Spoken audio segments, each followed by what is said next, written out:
할렐루야. 예, 감사합니다. 오늘 우리 정혜선 장로님 기도하신 것처럼 우리 영흥교회가 125주년이 되는 해입니다. 오늘 창립 기념을 맞아서 감사 예배를 드리게 되고 오늘은 특별히 이제 원로 장로님이 교회 어른으로 이렇게 함께 기도해 주셔서 감사를 드립니다. 그러면서 저도 이제 제가 영흥교회에게 부임하면서 지금까지 시간을 한번 돌이켜 봤습니다. 특별히 창립 기념 예배를 중심으로 이렇게 돌이켜 봤습니다. 제가 2016년에 영흥교회에 부임하게 되었습니다. 2월 첫 번째 주일 첫 예배를 드렸습니다. 그리고 나서 곧 이제 3월 10일, 즉 3월 첫 번째 주일이 저에게 창립 기념 주일이기 때문에 창립 예배를 드렸던 기억이 있습니다. 그래서 여러분들이 초청해서 함께 예배를 드렸고 여러분들과 기념품을 나눴던 기억이 있습니다. 그 다음에는 우리 학생 청년들이 태국의 비전 트립을 다녀왔습니다. 그래서 그 보고와 함께 마침 태국에서 선교하고 있었던 지금도 태국 웨슬리 국제학교에서 선교하는 김교목 선교사가 와서 함께 보고하며 우리 창립 예배를 축하하고 감사 예배를 드렸습니다. 그리고 나서 이제 2018년이 되었죠. 2017년에 저희가 교회 리모델링을 또 하게 되었습니다. 그리고 2018년에는 우리가 창립 기념주일 신앙 광자의 시간을 가졌습니다. 그래서 성경 깊이 알기를 일산 소망교회 김청규 목사를 통해서 함께 나누었고 또 이단에 대해서 바로 알기 시간을 통해서 우리 지금 여주 동지방 감리사님인 성심교회 최민수 목사님이 오셔서 말씀을 전했습니다. 그리고 그리스도인으로서의 바른 삶을 어떻게 살 것인가 하는 것을 통해서 충주에 있는 서북교회 진기선 목사님이 그래서 세 분이서 각자의 색깔대로 함께 신앙 강좌를 나누었습니다. 그리고 2019년에는 저희가 창립일을 맞아서 교육관과 사택을 건축하기 위한 연속 기도회를 시작하고 그리고 그해 교육관과 사택을 건축하고 12월 15일 날 감사 예배를 드렸습니다. 그리고 2020년 작년이죠. 작년에는 사실 코로나가 막 감염되고 전파되는 시점이었습니다. 우리가 2월 초부터 서서히 이제 우리나라에도 코로나가 생기고 그러면서 2월 말 또 3월 첫 번째 주일을 맞이해서는 저희가 이제 식사도 못하고 오후 예배라든지 속회 예배 또 수요 예배까지도 드리지 못하는 그런 상황이 계속 이어졌습니다. 식사를 하지 못하니까 조용한 가운데 지낼 수밖에 없었고 올해 2021년 창립 125주년이 되었습니다. 여전히 계속되고 있는 코로나로 인해서 모두들 주의하고 경계하고 있는 가운데 있습니다. 사람들은 5명 이상은 모이지 말라고 이렇게 하고 있습니다. 그래도 성도들과 함께 감사의 시간을 갖고 또 함께 기쁜 마음을 우리가 떡을 준비했습니다. 마음으로 떡을 준비했습니다. 여러분 예배 때 이렇게 받아서 나눌 수 있기를 바랍니다. 제가 지난 5년 동안 우리 영흥교회에 있었던 변화의 모습들을 한번 생각해 봅니다. 여러분 우리 교회가 어떠했는지 이제는 기억도 조금 가물가물하시지 않으십니까? 내부에는 커튼이 있었고 강단 앞에도 커튼으로 장식이 되어 있었습니다. 벽은 여러분 나무로 마무리가 되어서 겨울에는 찬바람이 들어와서 추웠고 여름에는 더웠습니다. 낡고 오래된 모습이 이렇게 변했습니다. 가끔 손님이 오셔서 교회를 보시면 이런 얘기를 합니다. 외부는 외부대로 중후한 멋이 있고 내부는 어떻게 보면 초현대식 같은 세련함이 있습니다. 그런 얘기를 하세요. 정말 그런 얘기가 맞는 것 같습니다. 우리 교회가 이제 외부가 다 멋진 모습으로 바뀌었습니다. 사택에 대한 기억도 있습니다. 사택은 교회보다 조금 더 오래되었습니다. 사택에는 여러분 2층 방, 다락방이 있었습니다. 그리고 사택 앞에는 경사진 땅이었어요. 제 기억으로는 사택이 굉장히 추웠습니다. 지하 기도실은 그 옆에 식당이 같이 있었습니다. 그래서 식당에서 식사 준비를 하고 지하 기도실에서 함께 식사를 나누었지요. 특히 지하 기도실에는 습기가 많았고 여름철에는 물이 넘쳤습니다. 그래서 많은 분들이 새벽 기도의 시간에 물을 펐던 기억들을 하시고 계십니다. 그런데 많이 바뀌었어요. 지금도 물론 습한 곳도 있지만 그래도 지하 기도실도 예배당처럼 또 기도하기 좋은 곳처럼 이렇게 바뀌었습니다. 교회 마당은 시멘트로 포장이 되어 있고 군데군데 벗겨져 있던 기억이 새롭습니다. 이것도 좀 수리를 했으면 좋겠다라는 생각을 했던 기억이 있습니다. 그리고 화장실 옆에는 아쉽지만 여러분 큰 느티나무가 있었는데 베어졌습니다.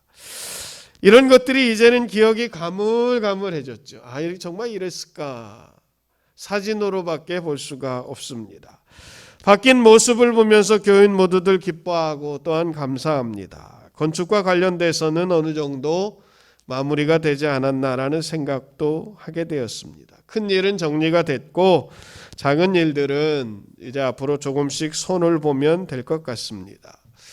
건축과 관련해서 교회에서는 은행 융자를 조금 받았습니다. 일부는 갚았지만 앞으로 2, 3년은 더 갚아야 할 것 같습니다. 이를 위해서도 여러분 함께 기도해 주시기를 바랍니다. 지금까지는 여러분 이렇게 교회에 어쩌면 외적인 부분들에 관계된 일이었다면 이제는 우리 자신의 신앙의 성숙과 또 교회가 이 땅에서 감당해야 할 역할에 대해서 고민하고 함께 생각해야 할 때입니다. 특히 코로나의 상황으로 인해서 교회에 대한 세상 사람들의 인식이 많이 달라졌습니다. 어떤 사람들은 교회에 대해서 부정적인 생각을 넘어서 교회를 마치 혐오의 대상으로까지 생각하고 있습니다. 가슴 아팠던 사건이 있었어요. 얼마 전에 교회에서 코로나가 감염되었다는 말을 들은 한 사람이 계란을 투척하는 정말 사건이 있었습니다. 어떤 사람들은 그것도 별것 아니라라고 얘기하기도 하지만 저는 참 충격받았어요. 주 예수를 믿으라 그리하면 너와 내 집이 구원을 얻으리라. 이 말씀에 계란을 던진 것을 보면서 마음이 얼마나 아프고 쓰렸는지 모릅니다. 마치 내가 계란 맞는 것과 같은 그런 느낌을 받았습니다. 물론 이러한 생각은 오해에서 비롯된 것입니다. 대부분의 교회는 정부에서 행하고 있는 방역에 잘 협조하고 있고 또한 자체적으로도 방역에 철저히 임하고 있습니다.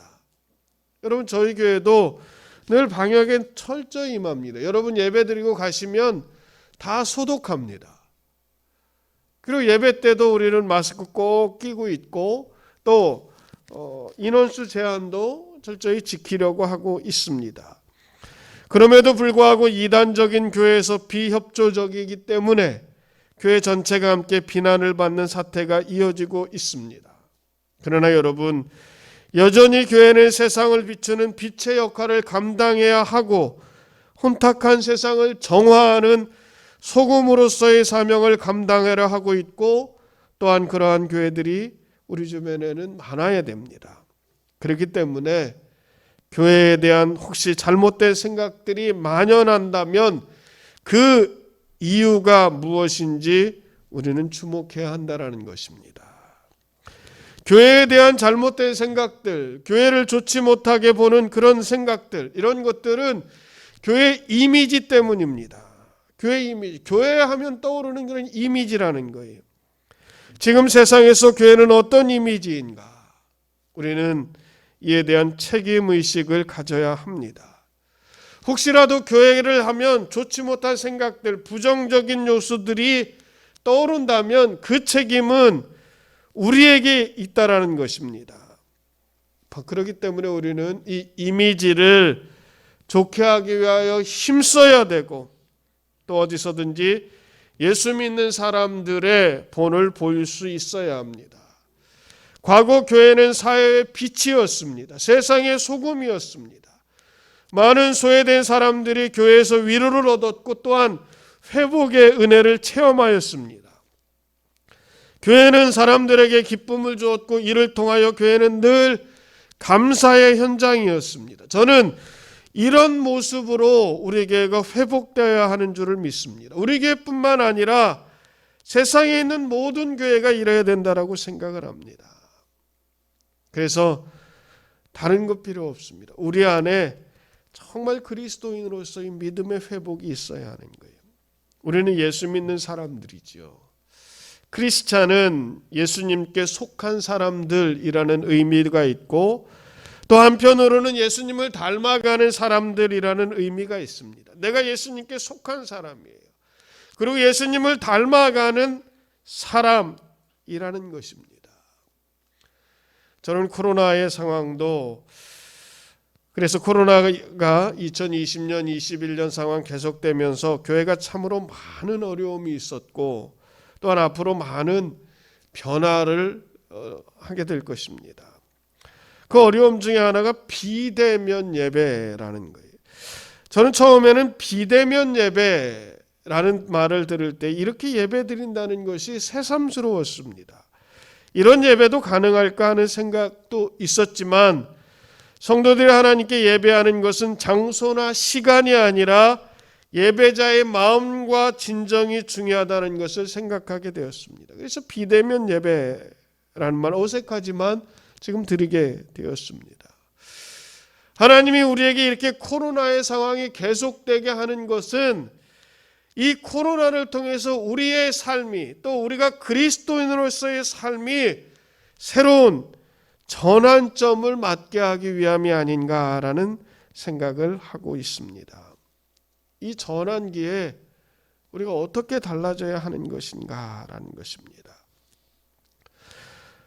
우리 그리스도인들도 세상에 속해 살고 있기 때문에 어떤 때는 세상 사람들과 똑같이 뭔가를 소유하고 싶어하고 또 다스리고 싶어하고 또 지배하고 싶어하는 그런 욕망이 있습니다. 그러나 하나님은 시시때때로 우리에게 묻습니다. 너는 무엇을 가졌느냐? 너는 어떤 존재가 되었느냐? 라는 것을 묻고 있고 새로운 전환점을 주고 계세요. 지금 내가 가고 있는 길이 맞는 길인가?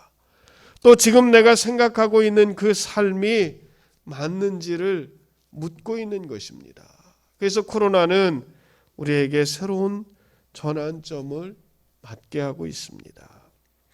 오늘 우리가 드리는 주일 예배도 사실 마찬가지예요. 한 주일 동안 우리가 세상에서 살아가다가 이제 주님 앞에 와서 새로운 삶을 한번 생각해 보는 거예요. 하나님이 원하시는 삶이 무엇인지 전환점을 맞이하는 것입니다. 말씀을 통하여 또한 기도를 통하여 찬양을 통하여 우리 자신이 지금까지 생각하면서 가고 있는 이 인생 방향이 제대로 된 것인지 아니면 정말 하나님 앞에 우리를 다시 한번 방향을 돌려야 하는 건지 한번 점검해 볼 수 있어야 한다라는 것입니다.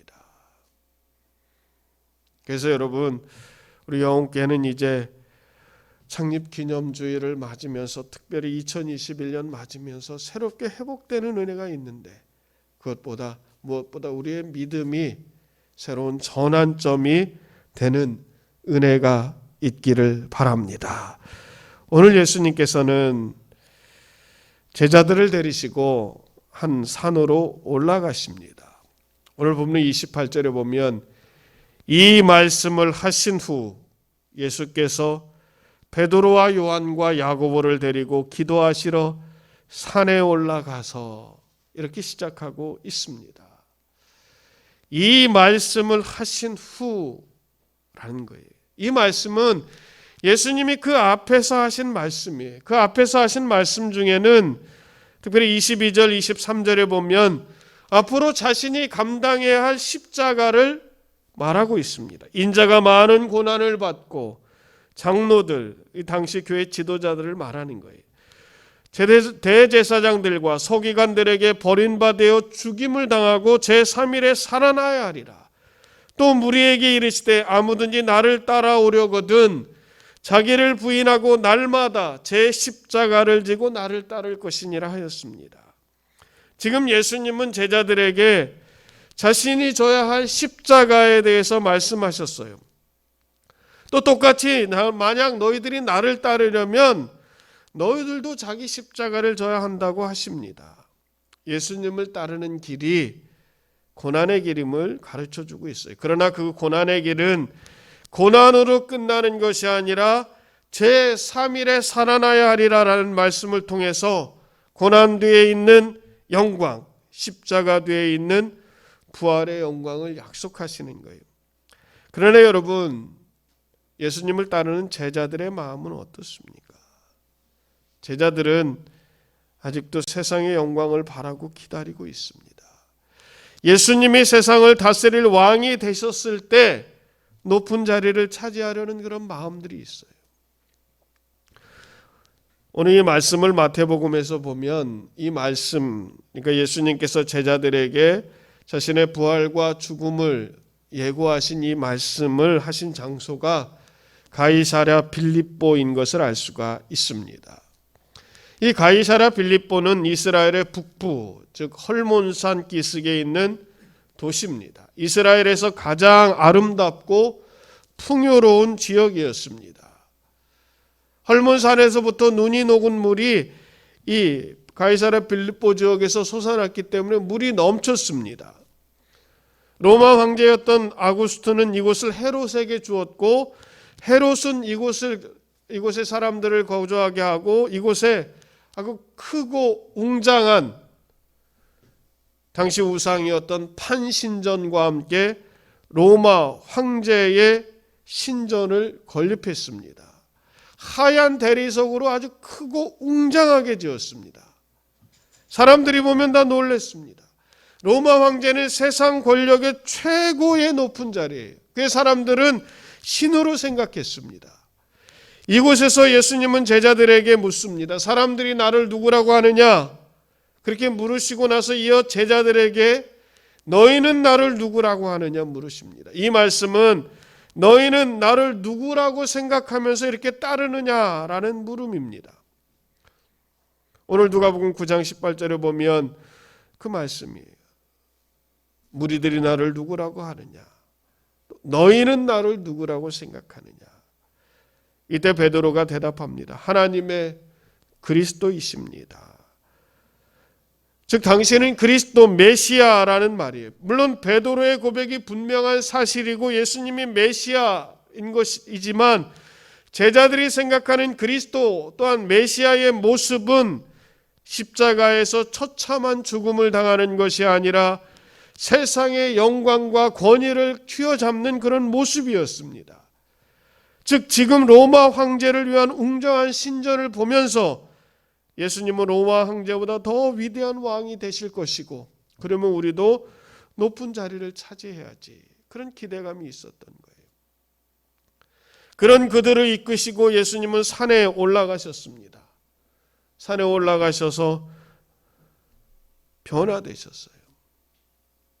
산에 올라갔다는 자체가 여러분 제자들을 위한 특별한 계기를 만든 거예요. 그냥 단순히 등반하기 위한 것이 아니에요.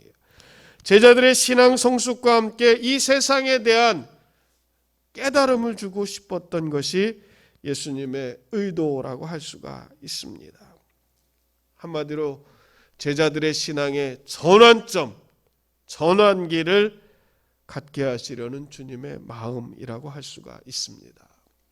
먼저 여러분 우리가 일반적으로 생각하면 산 정상에 올라가신 분들은 거의 다 느끼실 거예요. 이 산 밑에서는 알 수 없는 경험들을 합니다. 산 꼭대기에서 그 밑을 한번 이렇게 내려다 보시면 뭐 탁 트인 시야도 시야고 또 멋진 광경도 광경이지만 저 아래에 있는 큰 건물이라든지 아니면 높은 빌딩 같은 것들이 마치 뭐 장난감처럼 뭐 성냥갑처럼 보이지 않습니까? 아무리 높은 건물도 산 꼭대기에서 보면 아주 작아 보여요. 손을 뻗으면 잡을 것만 같습니다. 그러면 여러분 높은 산에 올라가는 사람들은 그런 생각합니다. 야, 산에 올라가 보니까 세상에 욕심낼 것도 없고 더 많은 것을 차지하려고 경쟁할 것도 없고 또 뭔가 귀한 것도 잘 보이지 않는다라는 얘기를 하게 됩니다. 그게 모든 사람 거의 비슷한 생각들이에요. 그래서 산에 높이 올라가면 마음도 넓어지는 거예요. 미워하는 사람, 또 원망하는 사람, 그런 것도 없어요. 세상에 있는 것 별것 아닌 것처럼 생각해요. 그게 산에 올라가는 거예요.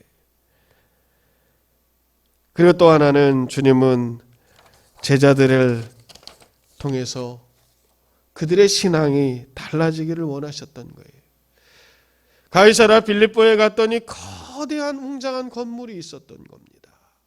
황제를 위한 거대한 건물, 또 우상을 위한 아주 웅장한 건물, 그런 것으로부터 주눅 들어 있고 그런 것들을 오히려 바라고 추구하던 제자들에게 산에서 보여주시고 싶었던 것은, 너희가 추구하는 것은 이런 세상의 웅대함이 아니라 십자가의 삶이라는 것을 가르쳐 주시는 거죠.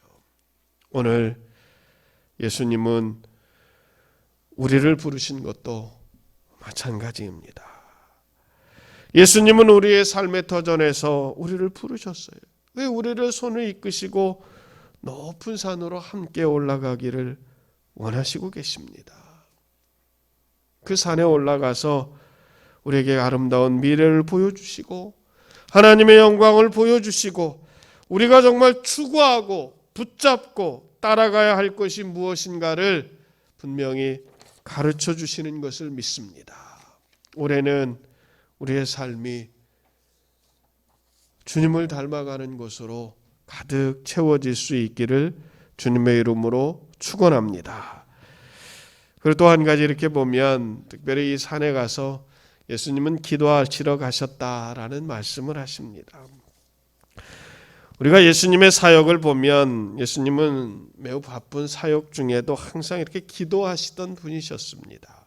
새벽 한적한 곳에 가셔서 기도하셨고, 또 따로 산에 올라가셔서 기도하셨고, 십자가를 앞에 두고는 겟세마네 동산에서 피를 흘리시는 것처럼 간절히 기도하셨습니다. 여러분, 예수님이 우리처럼 능력이 부족해서 기도하신 것인가요? 아니면 우리처럼 세상 요구가 많아서 기도하신 것일까요?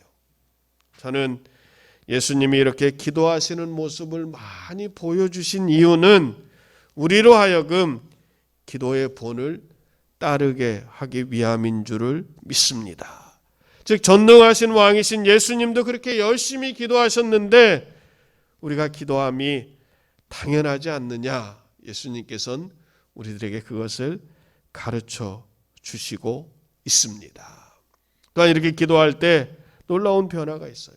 오늘 성경은 두 가지를 말합니다. 하나는 예수님의 얼굴이 빛이 났습니다.